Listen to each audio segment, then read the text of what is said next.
আসসালামু আলাইকুম সবাইকে। আপনারা সবাই কেমন আছেন? আশা করি ভালো আছেন। আমরা আল্লাহর রহমতে ভালো আছি। তো আজকে কোনো ব্লগ ভিডিও আনি নাই। আজকে আমি একটা সালাদ বানাবো রেস্টুরেন্টের স্টাইলে। তো রেস্টুরেন্টের স্টাইলে খুব সহজে ঘরে থাকা উপকরণ দিয়ে আমি যে সালাদটা বানাবো ওটা আপনাদের সঙ্গে শেয়ার করব। তো বন্ধুরা দেখতেই থাকুন। আমি এখন বানাবো রেস্টুরেন্টের স্টাইলে কিউকাম্বার সালাদ। তো আমি এখানে 3টা শসা নিয়েছি, খুব ভালো করে পরিষ্কার করে নিয়েছি। শসাগুলো এখন আমি কেটে নেব।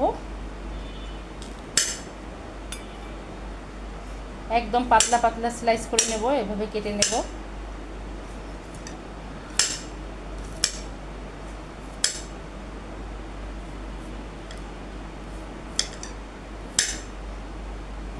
শসাগুলো মোটা করলে কিন্তু সালাডটা খেতে ভালো লাগবে না। সরি, শব্দ হচ্ছে, এটা কাঁচের প্লেট, এজন্য আমার শপিং বোর্ডটা কাটা লাগতো, তাহলে সুন্দর হতো। তো এভাবে আমি পাতলা করে সবগুলো শসা স্লাইস করে নেব।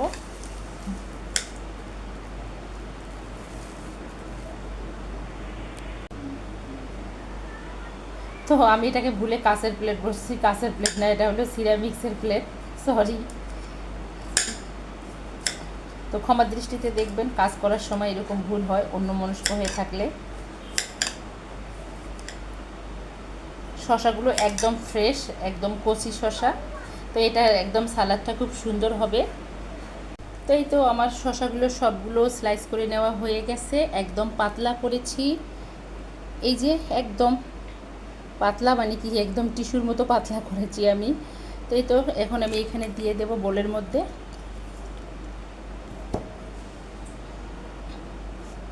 এখানে আমি দিয়ে দেব ব্ল্যাক সল্টটা, মানে টেস্টিং সল্টটা দিয়ে দেব। আমি এখানে দিয়ে দেব গোলমরিচের গুঁড়া কালোটা। এখানে আমি দিয়ে দেব লবণ, মানে রান্নার যে লবণ, সাদা লবণটা, ওটা দিয়ে দেব।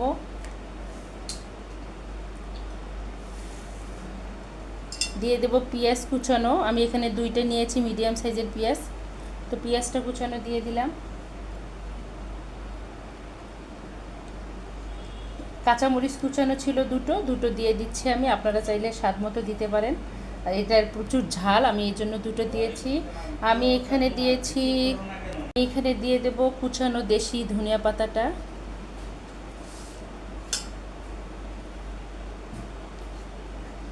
দিয়ে দেব সরিষার তেল।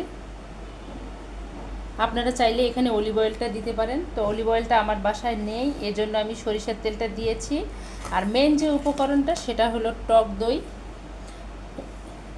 তো এখানে এই যে বাটিতে টক দই নিয়েছি আমি, এখান থেকে দিয়ে দেব। তো আপনারা আপনাদের পরিমাণ মতো দিয়ে দেবেন। এটা আপনারা মেহমান আসলে 5 থেকে 10 মিনিটের মধ্যে বানিয়ে দিতে পারবেন। এটা আপনার বিরিয়ানি হোক বা পোলাও হোক, যাই হোক না কেন, সব কিছুর সাথে এটা এমনিতেও খাওয়া যায়। যারা ডায়েট করে তাদের জন্য এটা অনেক ভালো, তারাও খেতে পারে। তো আমি তো আমার পছন্দ মতো দিয়েছি দই।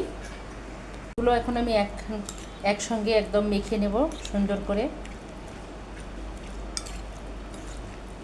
আমার স্পুনটা একটু ছোট হয়ে গেছে, আর একটু বড় লাগতো। এটা খেতে অসাধারণ লাগে।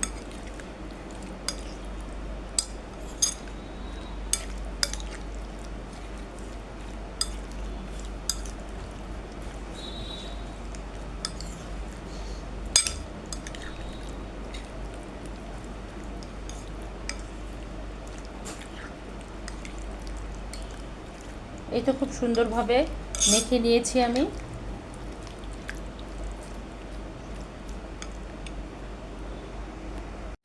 তো এই তো রেডি হয়ে গেছে আমার রেস্টুরেন্টের স্টাইলে কিউকাম্বার সালাদ।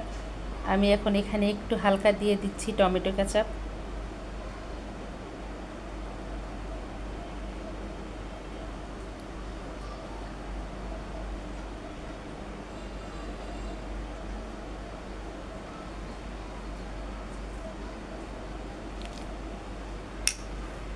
তো এই তো বন্ধুরা, ঘরে থাকা উপকরণ দিয়ে খুব সহজে রেডি হয়ে গেল রেস্টুরেন্টের স্টাইলে টমেটো কিউকাম্বার স্যালাড।